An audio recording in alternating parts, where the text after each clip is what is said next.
اِنَّ لِلَّهِ مَلَائِكَةً سَيَّاحِينَ فِي الْأَرْضِ يُبَلِّغُنِي عَنْ أُمَّةِ السَّلَامِ۔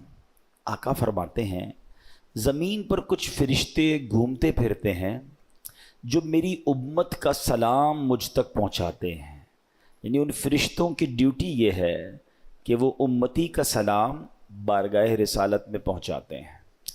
اچھا، یہ تو عام دنوں کی بات ہے۔ جمعے کے بارے میں روایت ملتی ہے کہ جس کا مضمون ہے کہ اور دنوں کا درود فرشتے مجھ تک پہنچاتے ہیں، اور جمعے کے دن جو درود پڑھا جاتا ہے بنفس نفیس میں خود سماعت کرتا ہوں، یعنی آقا علیہ الصلوۃ والسلام ڈائریکٹلی ہمارا درود سماعت کرتے ہیں۔ ایک اور حدیث پاک کا مضمون ہے کہ جو کوئی شخص جمعہ کے دن 200 بار درود پاک پڑھ لے اس کے 200 برس کے گناہ معاف کر دیے جاتے ہیں۔ اللہ پاک ہمیں کثرت سے درود پاک پڑھنے کی توفیق عطا فرمائے۔ آئیے مل کر محبت کے ساتھ بآواز بلند درود پاک پڑھ لیں۔ صلو علی الحبیب صلی اللہ تعالی علی محمد صلی اللہ علیہ وسلم۔ قرآن مجید فرقان حمید کی پیاری باتیں، قرآن کے پیارے احکام، قرآن جو کہ ہم سب کے لیے راہ ہدایت ہے۔ ہم کوشش کرتے ہیں کہ قرآن کریم کے حوالے سے ہی کچھ بات کیا کریں، کچھ آیتوں کو سمجھا کریں اور اللہ کے پیغام کو سمجھا کریں۔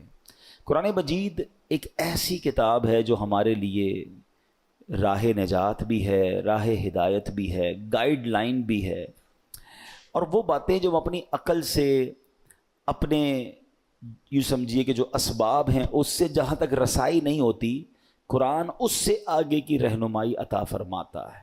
اب بعض اوقات قرآن کی کچھ باتیں ہیں جو اگر لوگ عقل سے چیک کرتے ہیں تو کنفیوز ہو جاتے ہیں، لیکن دیکھیں ہماری عقل محدود ہے۔ اب مثال کے طور پہ کوئی پہلی دوسری کلاس کا طالب علم ہو، اس کو آپ ڈاکٹروں کی کتاب پکڑا دیں، MBBS کی بک پکڑا دیں تو اس کو تو سمجھ نہیں آئے گی، ٹھیک ہے نا، کیونکہ اس کی عقل اس کتاب کے متعلق نہیں ہے۔ قرآن سمجھنا، اس کو بیان کرنا، یہ بڑے بڑے علماء کا کام ہے۔ تو ہمیں قرآن پاک جب بھی پڑھنا ہے اس کا ترجمہ اور اس کی تفسیر عاشقان رسول جو علماء ہیں ان کی تفسیر اور بڑے بڑے ائمہ کے اقوال سے سمجھنا ہوگا۔ عقل کے گھوڑے دوڑاتے ہیں اور قرآن کو موجودہ معاملات سے جب کمپیئر کرنے جاتے ہیں تو کچھ لوگ ٹھوکر کھا جاتے ہیں۔ جیسے مثنوی شریف میں ایک بار ایک فلسفی کہیں سے گزر رہا تھا، اس کے کانوں میں قرآن کی تلاوت کی آواز آئی اور اس نے سورہ ملک کی تلاوت سنی، اور سورہ ملک کی جب آخری آیت اس نے سنی، ہم نے کئی بار سنی ہوگی، قُلْ أَرَأَيْتُمْ إِنْ أَصْبَحَ مَاؤُكُمْ غَوْرًا فَمَنْ يَأْتِيكُمْ بِمَاءٍ مَّعِينٍ، کئی بار یہ آیت سنی۔ ترجمہ کیا ہے اس کا؟ آسان ترجمہ قرآن کنز العرفان، تم فرماؤ بھلا دیکھو تو اگر صبح کو تمہارا پانی زمین میں دھس جائے تو وہ کون ہے جو تمہیں نگاہوں کے سامنے بہتا ہوا پانی لا دے۔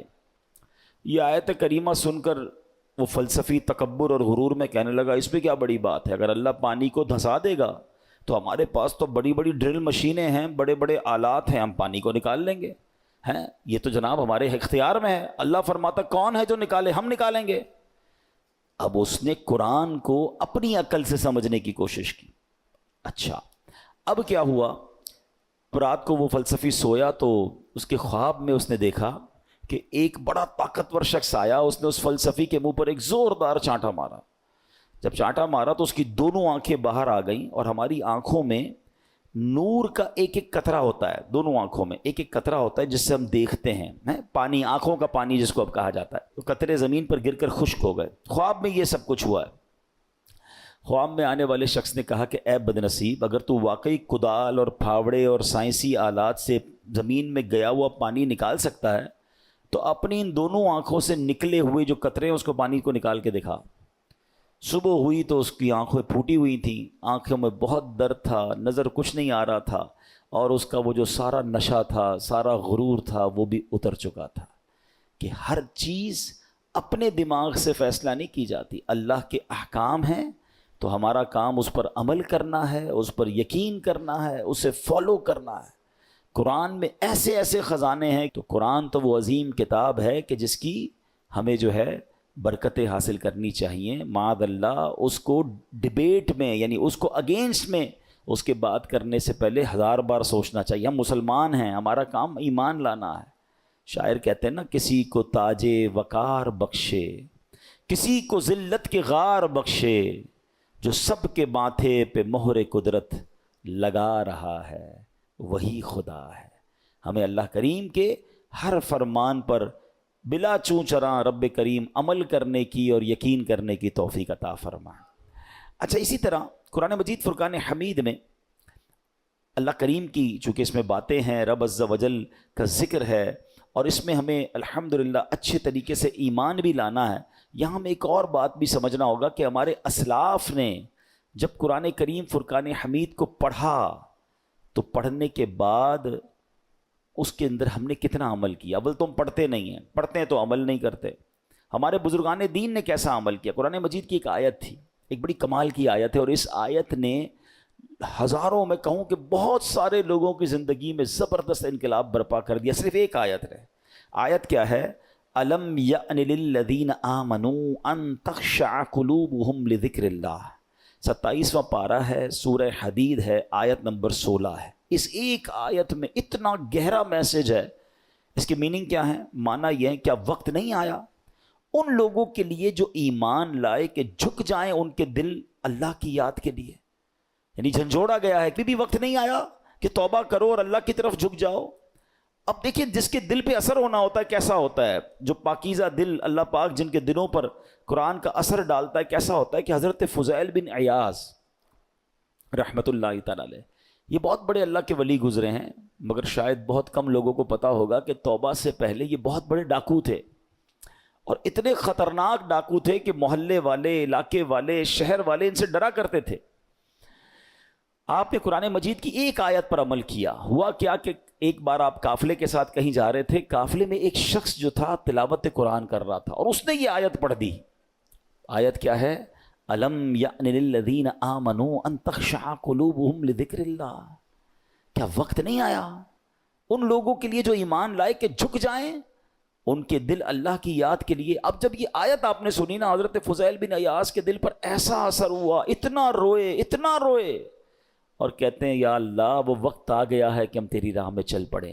آپ رحمت اللہ تعالی علیہ زاروں کے تار رونے لگے, اس کے تقاضے پورے کیے, لوگوں کا لوٹا مال واپس کیا, اور اپنے سارے جو ڈاکوؤں کا گروپ تھا کہہ دیا کہ میں نے توبہ کر لی ہے, اب میں اللہ کی نافرمانی نہیں کروں گا. ڈاکوؤں کے قافلے والوں نے کہا کہ سردار, اب ڈکیتی میں بھی ہمارے سردار تھے, اب توبہ کر لی تو اس میں بھی آپ ہمارے سردار ہیں. پورے قافلے نے توبہ کی, اللہ کی یاد میں لگ گئے, علم دین سیکھا, عبادت و ریاضت میں مصروف ہوئے.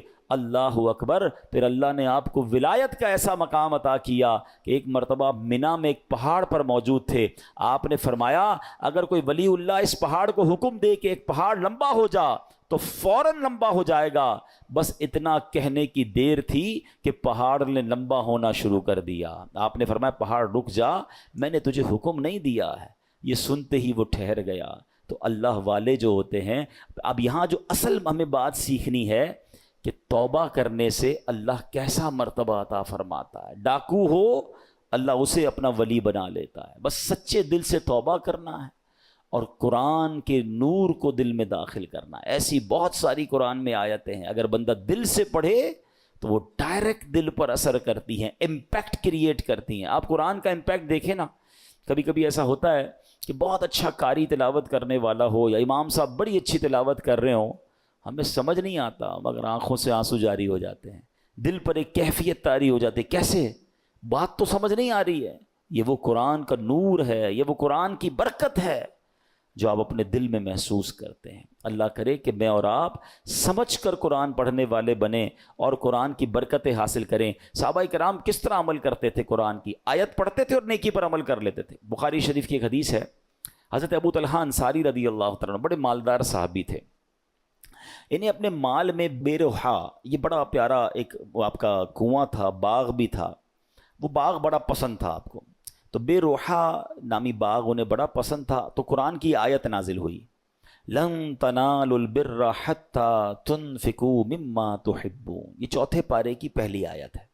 اب دیکھیں اس ایک آیت میں میسج کتنا ہے. 6600 سے زیادہ آیتوں میں کیا کیا خزانے ہوں گے.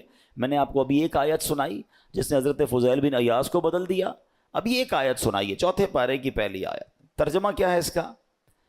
تم ہرگز بھلائی کو نہیں پا سکو گے جب تک راہ خدا میں اپنی پیاری چیز خرچ نہ کرو۔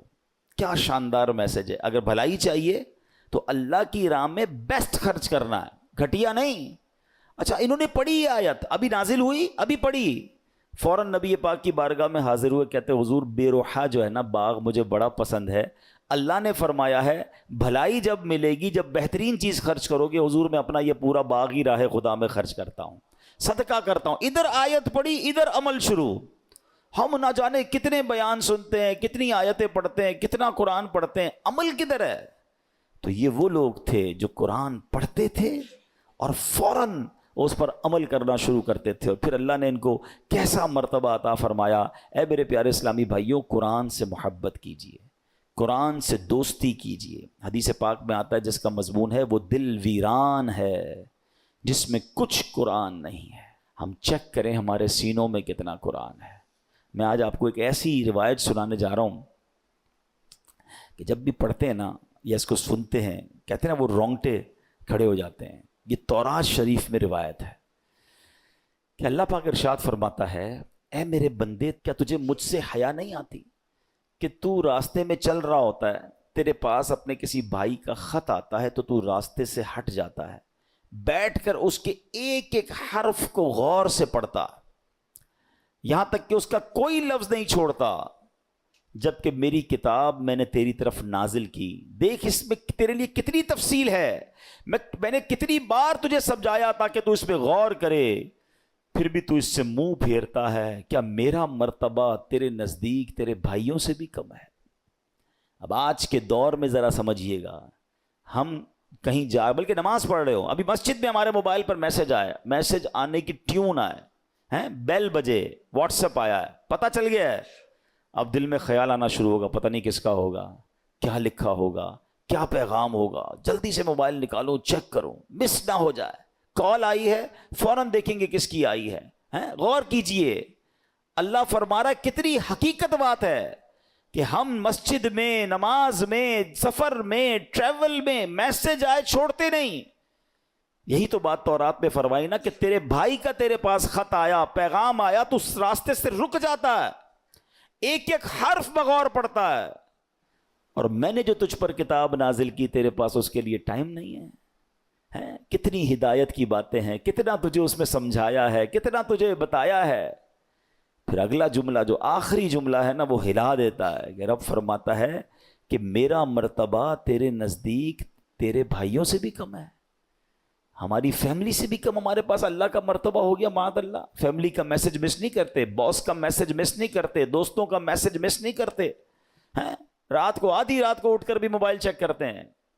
قرآن بھی تو میسج ہے نا، اور اللہ کا میسج ہے، راہ نجات ہے، راہ ہدایت ہے، کتنے خزانے ہیں ہمارے لیے۔ اچھا، میں اور آپ واٹس ایپ پڑھیں، ہر واٹس ایپ پڑھنے کا تو ثواب نہیں نا، قرآن جتنا پڑھے ثواب ہے، ہر لفظ پر ثواب ہے، اور برکتیں کیسی ہیں، اللہ اکبر اللہ اکبر۔ ایک صحابی ہیں حضرت ثابت بن قیس، ان کا گھر جو ہے رات کے وقت ان کا گھر ایسے چمکتا تھا جیسے روشن چراغ چمکتا ہے۔ اس زمانے میں تو بجلی کا انتظام نہیں تھا، تو لوگوں نے نبی پاک سے تذکرہ کیا کہ حضور ثابت بن قیس کا گھر پورے محلے میں چمکتا رہتا ہے چراغ کی طرح۔ تو نبی پاک نے پتہ کیا فرمایا، ثابت بن قیس ضرور رات کو سورہ بقرہ کی تلاوت کرتے ہوں گے۔ صحابہ نے آ کے پوچھا کیا ایسا ہی ہے؟ کہتے ہاں، میں روز رات کو سورہ بقرہ کی تلاوت کرتا ہوں۔ یعنی اب غور کریں کہ قرآن پڑھنے پر ثواب، برکتوں کا نزول، فرشتوں کا نزول ہے، ہدایت الگ مل رہی ہے، گائیڈنس الگ مل رہی ہے، but we have no time to read Quran and have no time to understand Quran. لیکن جو میسیجز آ رہے ہیں، جو ای میلز آ رہی ہیں، جو واٹس ایپ آ رہے ہیں، سب پڑھ رہے ہیں، سب دیکھ رہے ہیں، مس نہ ہو جائے۔ کتنی بڑی بات ہے کہ اللہ کے پیغام کے لیے وقت نہیں ہے۔ ہم مسلمان ہیں، ہم کیا یہ جواب دے سکیں گے قیامت کے دن کہ اللہ بڑا بیزی تھا، ٹائم نہیں تھا، بیزی لائف تھی، فیملی لائف تھی؟ نہیں میرے پیارے اسلامی بھائی، اس کو محسوس کیجئے۔ اب میں ایک اور لاجک کے ذریعے سمجھاتا ہوں، پھر میں قرآن کی اس آیت کی طرف آؤں گا جو آج میرا ٹاپک ہے۔ اللہ کرے کہ قرآن سے محبت کسی طرح بڑھ جائے اور ہم روز قرآن پڑھنے والے بنیں۔ آپ میں سے بہت سارے مجھے ایسے چہرے نظر آ رہے ہیں کہ جو بزنس مین بھی ہیں، اپنے اپنے کاروبار میں باس کی حیثیت رکھتے ہیں، یا مینیجر ہیں، یا ایچ او ڈی ہیں۔ ہم کیا کرتے ہیں نارملی رات کو سونے سے پہلے ہم اپنے مینیجر کو، اپنے امپلائی کو کچھ میسیجز کرتے ہیں کہ بیٹا صبح اٹھ کے یہ کام کر لینا، یہاں سے چیک اٹھا لینا، فلاں فائل وہاں دے دینا، بینک میں یہ پیسے ڈلوا دینا۔ 5 7 8 کام دے کے آپ فری ہو گئے۔ آپ کو پتہ ہے اب جب میں اٹھ کر کھانا وانا کھا کے بریک فاسٹ کر کے آفس پہنچوں گا، یہ سارے کام ہو گئے ہوں گے، کیونکہ اس کی ڈیوٹی یہی ہے۔ اب ایک دن آپ صبح اٹھے اور آپ نے فون کیا کہ میں نے آپ کو کام دیے تھے وہ سارے ہو گئے، وہ کہے کہ سر وہ آپ کا میسج نہیں سن سکا، مجھے بتائیں آپ کا کیا رپلائی ہوگا؟ اور اگر بڑے اہم کام، بڑے امپورٹنٹ کام آپ نے دیے ہوں اور وہ آپ کو یہ جواب دے دے کہ ٹائم گزر گیا بینک کا، وہ جو فیس جمع کروانے کا ٹائم تھا وہ ختم ہو گیا ہے، آج چالان جمع کرانے کی آخری ڈیٹ تھی وہ ختم ہو گئی، اور بندہ آپ کو جواب یہ دے میں نے سنا ہی نہیں آپ کا پیغام، بتائیں آپ کا کیا جواب ہوگا؟ آپ کتنا ناراض ہوں گے کہ تمہاری ڈیوٹی تھی، تمہاری تو جاب ہی یہی تھی کہ میرا میسج سنتے۔ تمہیں پتہ ہے کتنا نقصان ہو گیا، کتنا شاؤٹ کریں گے آپ، کتنا ناراض ہوں گے۔ آپ کا کوئی میسج نہ سنے آپ کو برا لگتا ہے۔ مجھے 40 سال ہو گئے، کسی کو 50 سال ہو گئے، کسی کو 30 سال ہو گئے اس دنیا میں آئے ہوئے، سب کے گھر میں قرآن ہے، سب کے گھر میں اللہ کا میسج آیا ہوا ہے۔ کیا آپ نے پڑھ لیا ہے؟ آپ نے سن لیا ہے؟ آپ نے سمجھ لیا ہے؟ سوچیں، اللہ کی بارگاہ میں اگر اللہ ناراض ہو گیا تو ہم کدھر جائیں گے؟ نہ کریں ایسا۔ یا تو ایسا ہوتا نا کسی بھی چیز کا ٹائم نہیں ہے، سب چیزوں کا ٹائم ہے، سوشل میڈیا کا ٹائم ہے، فیملی کے لیے ٹائم ہے، کھانے پینے کا ٹائم ہے، نوکری کا ٹائم ہے، گھومنے پھرنے کا ٹائم ہے، دوستوں میں جانے کا ٹائم ہے، اب تو جم ٹائم نیا آ گیا ہے جناب، جم ٹائم ہے، واکنگ ٹائم ہے، سب ٹائم ہے آپ کے پاس۔ افسوس یہ ہے کہ قرآن ٹائم نہیں ہے۔ سوچئے، یہ قرآن سے دوری اچھی نہیں ہے۔ آپ کو پتہ ہے جب میں اور آپ قبر میں جائیں گے نا، سارے سافٹ ویئر آف لائن ہو جائیں گے، جتنے سافٹ ویئر ہم کھولتے ہیں نا، قرآن قبر میں بھی آن لائن ہوگا۔ حدیث پاک میں آتا ہے سورہ ملک جو روزانہ رات کو تلاوت کر لے، یہ 30 آیتوں والی سورت وہ ہے جو قبر میں آ کر عذاب سے بچائے گی، مگر اس کا بھی ٹائم 6-7 منٹ لگتے ہیں سورہ ملک پڑھنے میں، لیکن اس کا بھی ٹائم نہیں ہے۔ اچھا اگر میں قرآن نہیں پڑھ رہا، اب آپ اس کا امپیکٹ سوچئے گا، اگر ہم قرآن سے دور ہو گئے تو ہمارے بچوں کا کیا حال ہوگا؟ آہستہ آہستہ یہ نسلیں تو دور ہوتی چلی جائیں گی نا۔ اگر میرے بچے قرآن پڑھنے والے نہیں ہوں گے تو اینڈ آف دا ڈے مجھے ایصال ثواب کیا کریں گے؟ کیا سوشل میڈیا کھول کر ایصال ثواب کریں گے، یا قرآن پڑھ کر میری قبر پر آ کر فاتحہ پڑھیں گے ایصال ثواب کریں گے؟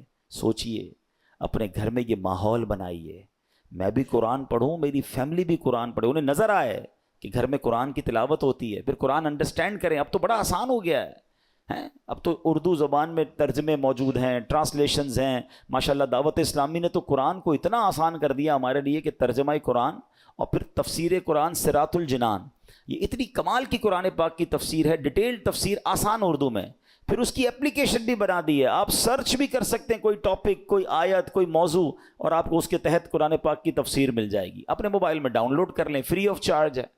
اتنا کچھ کر دیا، پھر تفسیر قرآن صراط الجنان کو آڈیو ریکارڈ بھی کر دیا کہ اگر کوئی بندہ چاہتا ہے کہ میں جناب صرف سنتا جاؤں، میرے پاس ٹائم نہیں ہے پڑھنے کا، نگاہوں کا مسئلہ ہو جاتا ہے، بعض لوگوں کو پڑھنے میں تکلیف ہوتی ہے، تو اب روز کا آدھا گھنٹہ 20 منٹ 15 منٹ تفسیر قرآن سن لے اسی اپلیکیشن سے، آڈیو سن لیں، تو انشاءاللہ آپ انڈرسٹینڈ کریں گے، اور یہ وہ پیغام ہیں جو ہمیں انشاءاللہ بہت کچھ سکھائیں گے۔ تو آج میں قرآن پاک کی ایک ایسی آیت، الحمدللہ ہم یہ بھی کوشش کرتے ہیں کہ جس میں ہم قرآن پاک کی ان آیتوں کا ذکر کریں کہ جس میں اللہ نے براہ راست مومنوں سے بات کی ہے، اے ایمان والو کہہ کر، او یو بلیورز، یا ایھا الذین آمنو۔ یاد رکھیے گا ویسے تو مور دین 6000 آیات ہیں قرآن میں، مگر 89 آیتیں وہ ہیں جس میں ڈائریکٹلی مجھ سے اور آپ سے اللہ نے بات کی ہے۔ پیارے بھائیوں، کم از کم وہ 89 آیتیں تو پڑھ لیں کہ اللہ نے مجھے کہا کیا ہے، حکم کیا دیا ہے، آرڈر کیا دیا ہے۔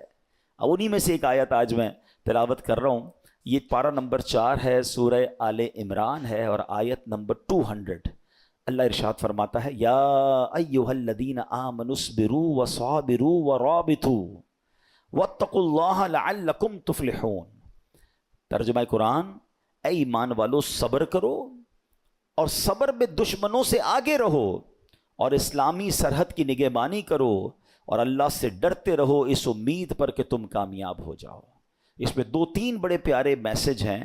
اس آیت میں ارشاد فرمایا، اے ایمان والو نیکیاں کرنے، گناہوں سے بچنے کی مشقت، دنیاوی مصیبتوں اور آفتوں پر صبر کرو، اور جنگ کی سختیوں کے موقع پر صبر کرنے میں کفار پر غالب رہو۔ صبر و استقامت میں ان سے کمتر ثابت نہ ہونا، اور اسلامی سرحد پر اپنے جسموں اور گھوڑوں کو کفار سے جہاد کے لیے تیار رکھو۔ اللہ تعالیٰ کی اطاعت پر کمر بستہ رہو، اور تمام احوال میں اللہ تعالیٰ سے ڈرتے رہو، اور اس امید پر کہ تم جہنم سے نجات پا کر جنت حاصل کرنے میں کامیاب ہو جاؤ۔ اب یہاں میرے پیارے اسلام میں کچھ الفاظ کے ذرا تفصیل سے معنی، صبر اور مصابرہ کا معنی۔ صبر کا معنی ہے نفس کو اس چیز سے روکنا جو شریعت اور عقل کے تقاضوں کے مطابق نہ ہو، اور مصابرہ کا معنی ہے دوسروں کی ایذا رسانیوں پر، کوئی تکلیف پہنچائے تو اس پر صبر کرنا۔ یاد رہے صبر کی 3 قسمیں ہیں۔ نیکیوں میں صبر، جیسے بعض اوقات انسان نیکی کرتا ہے تو اس کو تکلیف ہوتی ہے، مشکل ہو رہی ہوتی ہے، فجر کے لیے اٹھنا ہے، نیکی کی دعوت دے رہا ہے تو کوئی مخالفت کر رہا ہوتا ہے، دین کا کام کر رہا ہوتا ہے تو رکاوٹیں آ رہی ہوتی ہیں، تو نیکی کرنے میں جو تکلیف ہو اس پر صبر کرنا، یہ ایک صبر کی قسم ہے۔ دوسرا، ممنوعات سے بچنے کی مشقت پر صبر، جیسے گناہ کرنے کو جی چاہ رہا ہے، گناہ کرنا آسان ہو گیا ہے، موقع مل رہا ہے، اور انسان اب کوئی روکنے والا بھی نہیں ہے، اب وہ صبر کر رہا ہے، اب وہ اپنے آپ کو روک رہا ہے، مال آگے آ رہا ہے، حرام روزی نظر آ رہی ہے، چانس مل رہا ہے، چوری کرنے کا چانس مل رہا ہے، دھوکہ دینے کا چانس مل رہا ہے، ایک ڈیل آئی ہے جناب جس میں بڑے پیسے ہیں، تھوڑا سا گڑبڑ کرنی ہے، یہ صبر کرنا ہے۔ یہ صبر اللہ کو بڑا پسند ہے، ہاں اس پر صبر کرنا یہ بھی صبر کی قسم ہے۔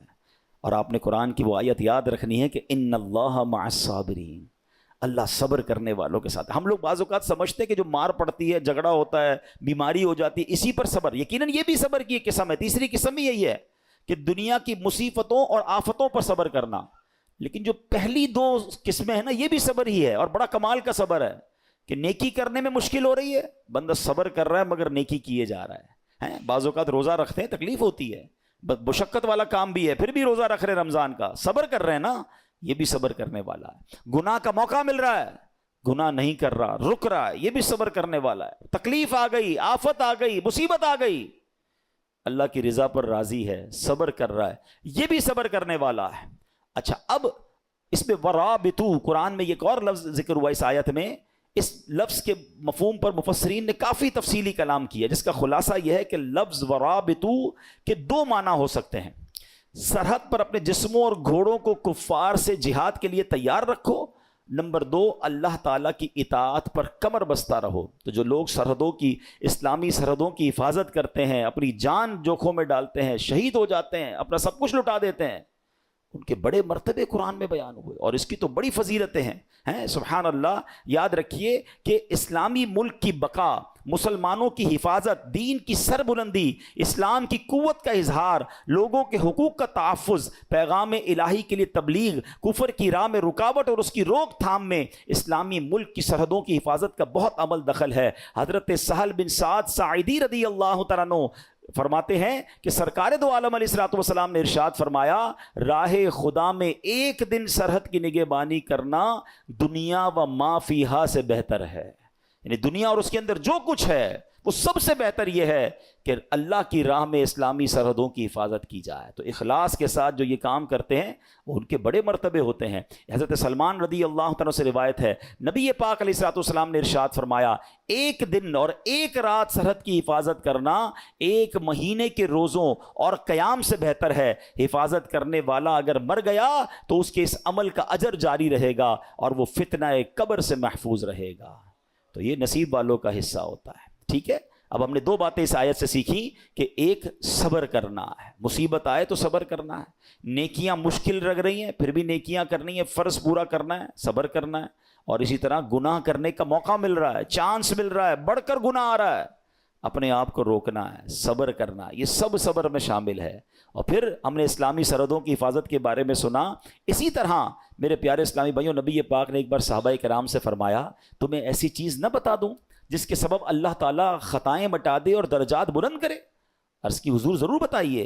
ارشاد فرمایا، جس وقت وضو ناگوار ہوتا ہے اس وقت وضو کامل کرنا، اور مسجدوں کی طرف قدموں کی کثرت، اور ایک نماز کے بعد دوسری نماز کا انتظار، اس کا ثواب ایسا ہے جیسا کفار کی سرحد پر حمایت بلاد اسلام کے لیے گھوڑا باندھنے کا ہے. یعنی کچھ لوگوں کو تو جہاد کا موقع ملتا ہے، اللہ ان کو سلامتی عطا فرمائے، مگر عام مسلمان جیسے ابھی کوئی اگر اسلامی سرحدوں پر ہمارے ملک میں کوئی ایسا معاملہ نہیں اور ہم نہیں جا پا رہے، تو یہ کتنی پیاری حدیث ہے کہ ایک نماز سے دوسری نماز کا انتظار کرنا.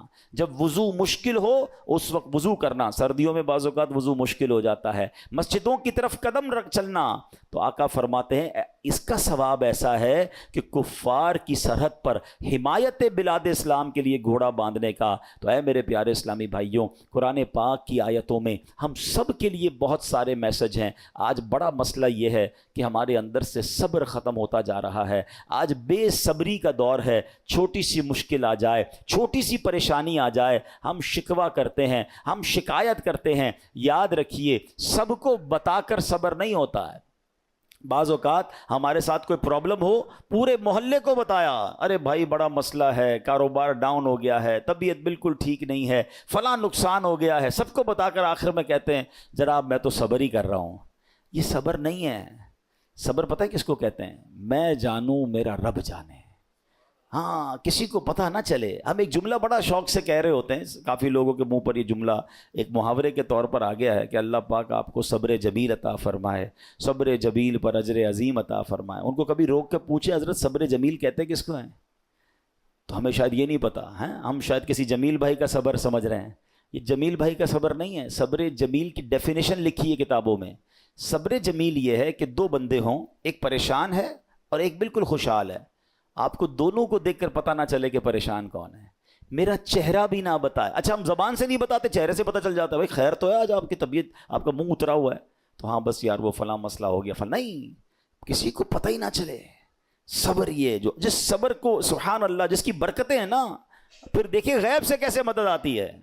وہ نعت کا شعر سنا ہوگا نا، کسی کا احسان کیوں اٹھائیں، کسی کو حالات کیوں بتائیں، تمہیں سے مانگیں گے تم ہی دو گے، تمہارے در سے ہی لو لگی. ہم اچھا مجھے ایک بات بتائیں، میں اپنی بیماری کسی کو بتا دوں کیا وہ علاج کر دے گا؟ میرا نقصان ہو گیا کاروبار میں، اس کو بتاؤں گا کیا پیسے دے دے گا؟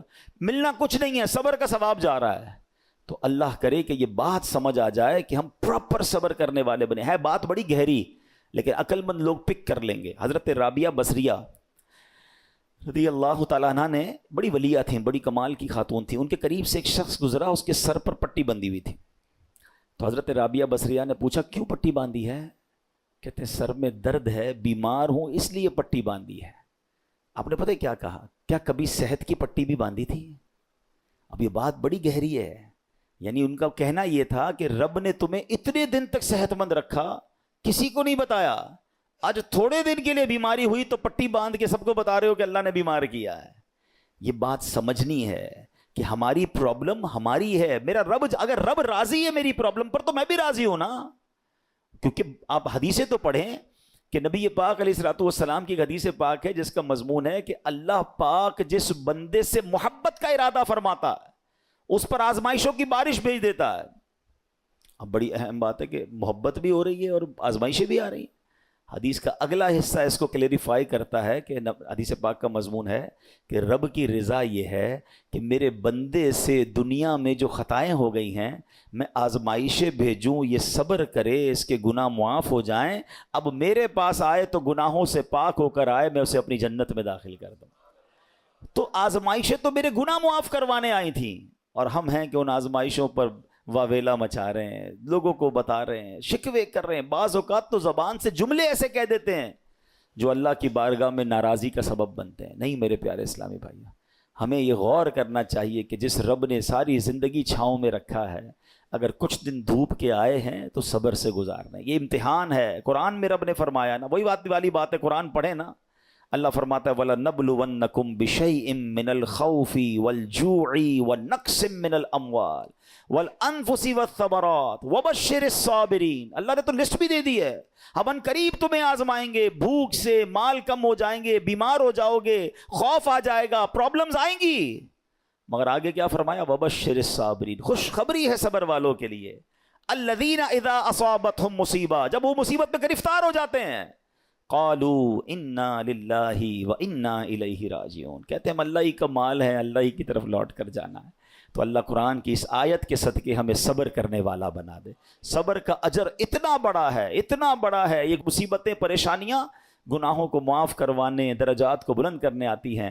اللہ صبر کی دولت نصیب فرمائے۔